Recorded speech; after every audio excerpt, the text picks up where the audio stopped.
Quand on regarde le développement, l'historique du développement international depuis 5 ou 6 décennies, on constate une chose qui est très frappante, c'est que tous les pays qui ont beaucoup développé, qui sont devenus riches, qui ont quitté la catégorie pays sous-développés, tous ces pays-là ont beaucoup investi dans la science, dans la technologie, dans l'éducation et dans la santé de leur population. Et investir dans la science, la technologie, l'éducation et la santé des populations, ça a des effets qui se renforcent mutuellement. Et ce qui fait que la population, une population plus saine est une population plus éduquée et plus en mesure de définir, d'identifier les problèmes auxquels cette société fait face et plus en mesure d'essayer de trouver des solutions, de tester des solutions et de les mettre en œuvre. Effectivement, la science, la technologie, c'est ça. C'est une façon qu'utilisent les êtres humains pour maîtriser leur environnement physique, naturel, leur environnement social et économique. Et toute société, même les pays soi-disant développés, font face à de nombreux problèmes, des problèmes sociaux, des problèmes économiques, des problèmes démographiques, politiques, écologiques, environnementaux, etc., etc. Mais ce qui sépare les pays développés des autres pays, c'est dans quelle mesure on a du succès à maîtriser ces problèmes, un après l'autre.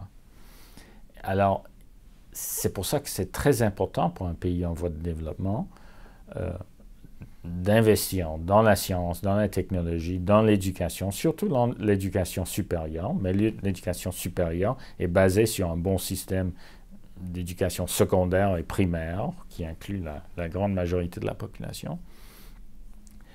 Et quand on arrive à ce point-là, les interactions entre acteurs, entre universités, collèges, gouvernements, entreprises commerciales, sociétés civiles, font en sorte qu'on puisse identifier des problèmes, on puisse essayer d'identifier des solutions possibles, de tester ces solutions, de trouver ce qui marche, ce qui ne marche pas, et puis on avance comme ça.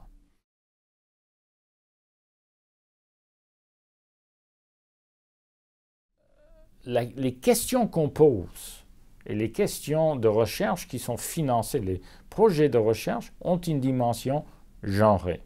Alors, on entend beaucoup depuis une dizaine d'années des médicaments pour traiter la dysfonction érectile. Ben, c'est un problème, puis-je le dire, masculin. On a beaucoup investi en pharmacologie dans ce problème-là. Est-ce qu'on a autant investi dans la réduction de la mortalité maternelle? Non, franchement, non. Alors, ça c'est un exemple très frappant, où effectivement ce qui est plus ou moins un luxe est plus valorisé, plus financé et plus rentable du point de vue purement financier qu'une activité qui est, à mon avis, beaucoup plus importante. Les femmes, les mères meurent en donnant naissance à la fin de leur grossesse ou à cause de leur grossesse. Mais depuis très longtemps, c'est difficile de trouver un financement pour un projet scientifique de réduction de mortalité maternelle, par exemple. Et on peut en multiplier ces exemples-là. Alors, que faire pour changer cette situation? Numéro 1, encouragez vos filles, vos sœurs à aller étudier la science, la médecine, la génie. Deuxièmement, et je dis ceux, pas celles, ceux qui enseignent, qui donnent ces cours-là, doivent être sensibles à la dimension genre, même de leurs cours très techniques, très politiquement neutres, ils doivent prendre conscience qu'il y a une dimension genre très importante dans leur travail. Et troisièmement, il faut mobiliser la société civile, les journalistes, les blogueurs, les activistes, les lobbyistes, pour insister à ce que ceux et celles qui financent la recherche scientifique et le développement technologique fassent attention aux questions de genre dans la science et qu'on finance des projets qui ont une dimension genrée très importante.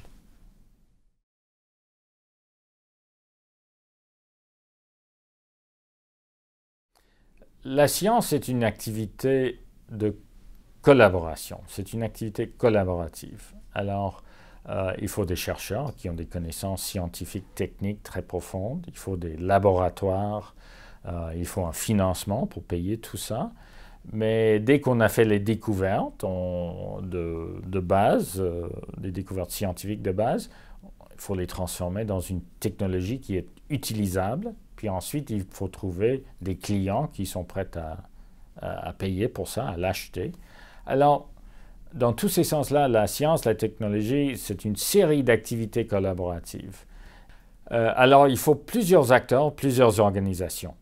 Et ces organisations doivent être en contact avec chacun. Il faut des réseaux qui lient des gens qui ont des rôles différents ou des organismes qui ont des rôles différents.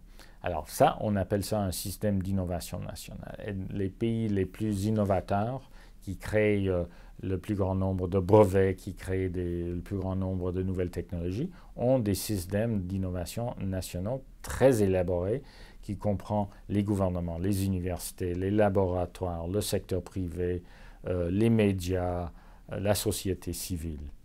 Et tous ces acteurs interagissent les uns avec les autres pour identifier des problèmes, créer de nouvelles technologies, faire de nouvelles découvertes, appliquer ces découvertes dans une technologie concrète et puis vendre ça à un public quelconque.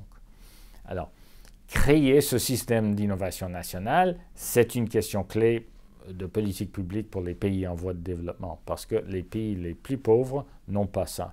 Ils ont des universités qui n'ont pas de lien avec le secteur privé, ni avec le gouvernement. Ils ont un gouvernement qui n'a pas de lien productif en termes de création de nouvelles technologies, ni avec le secteur privé, ni avec la société civile, ni avec les universitaires.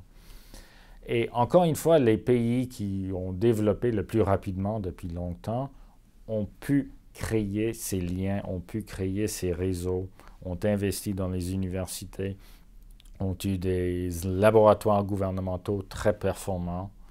Et c'est comme ça que les pays comme, encore une fois, la Corée du Sud ont pu se développer très rapidement. Ils ont investi là-dedans et ils ne savaient pas au début que la Corée du Sud allait être producteur de produits électroménagers ou d'automobiles. Ils savaient qu'ils voulaient industrialiser, mais ils ne savaient pas qu'un jour, LG serait une des grandes sociétés mondiales dans la production, dans la fabrication des produits très innovateurs électroménagers. Mais ça, c'est le résultat de la création d'un système d'innovation nationale, un système complexe dont les produits finaux, on ne les ignorait pas au début du processus. Mais c'est pour ça que c'est important de créer le système d'innovation nationale. Le reste, ça s'en vient par la suite.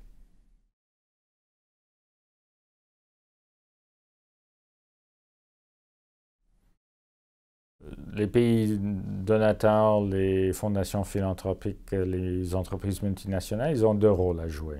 Numéro un, ne pas créer de dégâts. Alors, non, je suis très sérieux là-dessus, parce qu'on croit parfois que les pays donateurs, les pays qui sont actuellement riches et développés, ont toutes les solutions. Et on n'a qu'à les exporter aux pays en voie de développement. Non, ce n'est pas comme ça que marche le monde. Et alors, on a tendance parfois à exporter nos technologies, nos processus, nos modèles d'affaires, sans prendre en compte que le contexte local est très différent. Alors, comme ça, on nuit au développement de ces pays-là. Alors, leçon numéro un, ne pas créer des dégâts. Deuxième leçon, c'est bâtir, renforcer les capacités en matière de sciences et technologies. Aider ces pays à construire leurs systèmes d'innovation nationaux. C'est la meilleure chose qu'on puisse faire. C'est de les aider à créer les capacités locales et de les garder, ces capacités, parce que c'est les citoyens d'un pays en voie de développement qui vont identifier les problèmes auxquels ce pays fait face. c'est les citoyens de ce pays qui vont identifier des solutions possibles à ces problèmes-là. C'est les citoyens de ce pays qui vont tester ces solutions potentielles et les mettre en œuvre. Ce n'est pas notre rôle de faire ça comme pays donateur. Notre rôle, c'est de les aider à trouver, à mettre en œuvre ces capacités-là. C'est de les aider à construire un système d'innovation nationale.